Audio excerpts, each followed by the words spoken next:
எங்க ஆட்டம் வெறித்தனமா இருக்கும். நல்லது.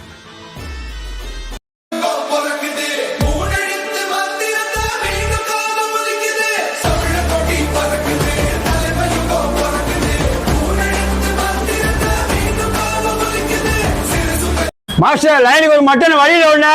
தென்னங்கிளையும் தென்றல் காத்தும் குயிலும் ஆடிமானே ஒன்ன தினம் பாடும்.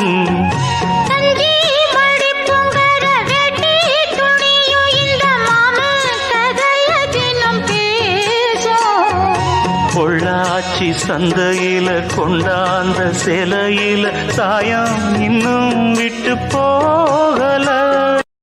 விளக்குக்கு அப்புறம் ஒரு படத்தில் நடிக்கும்போது என்னை சாப்பிட கை வைக்கும்போது கதாநாயகி வந்துட்டான், வாங்க நாங்கள் மார்க்கெட்டில் சாப்பிட கூட விட மாட்டேங்கிறாங்களே நினைக்கும் பொழுது சாப்பாடு நல்லா போடணும். அப்போ தான் முத